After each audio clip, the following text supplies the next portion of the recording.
विषय केंद्र पर है। इसके बाद में आप बड़ी श्रद्धा से भेद। कल आपसे केवल एक आशा लगाते हैं कि आप सादर सादर भंडारा में आमंत्रित हैं। बड़े भाव से आप सादर सादर भंडारा में आमंत्रित हैं।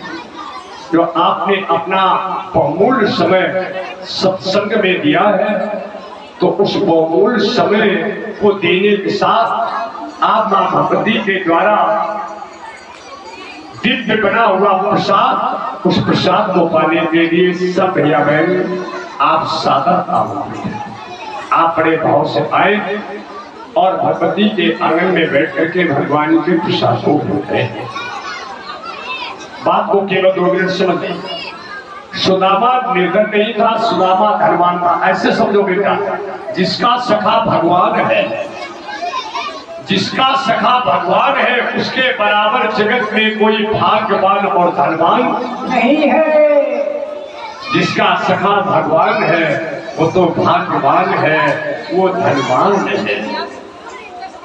इसको लौकिकता में समझ लो। चाहते लोग 2 मिनट के लिए, सुदामा धनवान भी है और भाग्यवान भी है, लेकिन इस भाग्यवान में सबसे बड़ा सहयोग किसका है?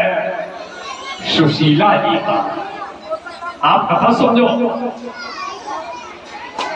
संपत्ति मिल जाए, संतान मिल जाए, और जब तक सदाचारी पत्नी प्राप्त नहीं होती है, ध्यान दीजिएगा, तब तक आपको सुख के साथ में शांति प्राप्त हो ही नहीं सकती। आज के वर्तमान समय में आपके साथ में अपने शरीर को हर परिस्थिति में साझा करने वाली संस्कारी पत्नी मिल जाए, तो मेरे संकोट का कोई व्यक्ति भाग्यवान और धनवान नहीं हो। लोगों के जीवन में पत्नी कभी कभी समस्या बनकर के खड़ी हुई। हाँ, जिस सुशीला के लिए बेटा खाने को रोटी नहीं,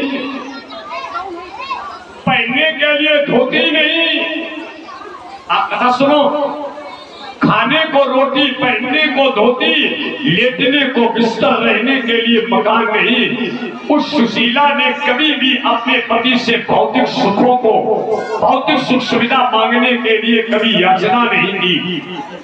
आज भक्त सुदामा रोया। सुशीला ने कहा, प्रभु एक बात बताओ, आप रोते क्यों थे? सुशीला नहीं रोई, सुदामा रोया।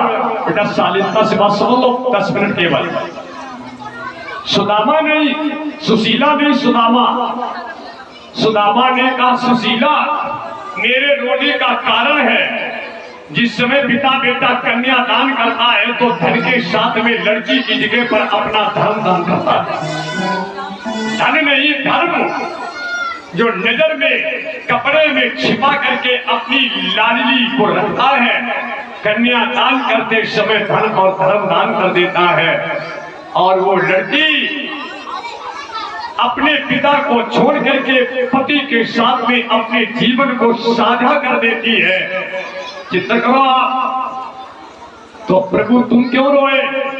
सुदामा ने कहा, मैं इसलिए रोया कि तुमने अपने पिता को छोड़ा, अपने भाई परिवार को छोड़ा, और जब तुम मेरे भवन में आई, मैं तुम्हें रोटी न दे सका, मैं तुम्हें धोती न दे सका, मैं तुम्हें बिस्तर न दे सका, मैंने तुम्हारे सुख सुविधा के किसी भी साधन को नहीं मुहैया करा पाया। सुशीला ने अपने पति के आंसू पोंछ करके कहा, प्रभु आप मेरी धोती, मेरी रोटी, मेरे बिस्तर के लिए ना रोए।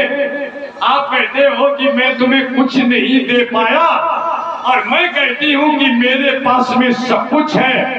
ध्यान दीजिएगा, खाने को रोटी नहीं, पहनने को धोती नहीं, लेटने को बिस्तर नहीं, ये तो संसार के सुख हैं। घर में कुछ भी ना हो, अगर मेरा सिंदूर भरने वाला पति बैठा हुआ है तो कुछ ना होते हुए मेरे आंगन में सब कुछ।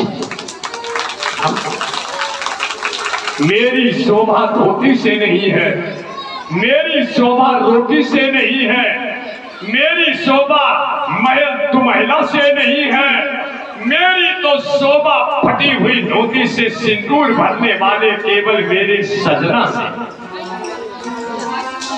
कथा समझो बेटा, आपसे कुछ कह दूं, ये भौतिक सुख सुविधा के साधन ही पति और पत्नी के बीच में कलह पैदा करते हैं। Fridge, cooler, washing, Banarasi sari नहीं। आप अपने पति के जीवन में बेटा समस्या ना बने, उसके जीवन का समाधान बने। हाँ, भगवान से को फटी धोती दे देना, एक दमे रोटी दे देना, जमीन का बिस्तर दे देना, लेकिन मेरे सुहाग को सदा सदा के लिए प्रभु सजाए।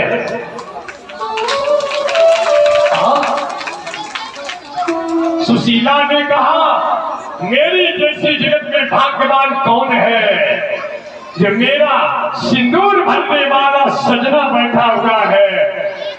तुम कहते कुछ नहीं है, मेरे घर में सब कुछ है, और सब कुछ हो अगर पति नहीं है तो सब कुछ होते हुए कुछ नहीं है। सुशीला, आज तुम्हारे इन शब्दों से मेरा हृदय गदगद हो गया है।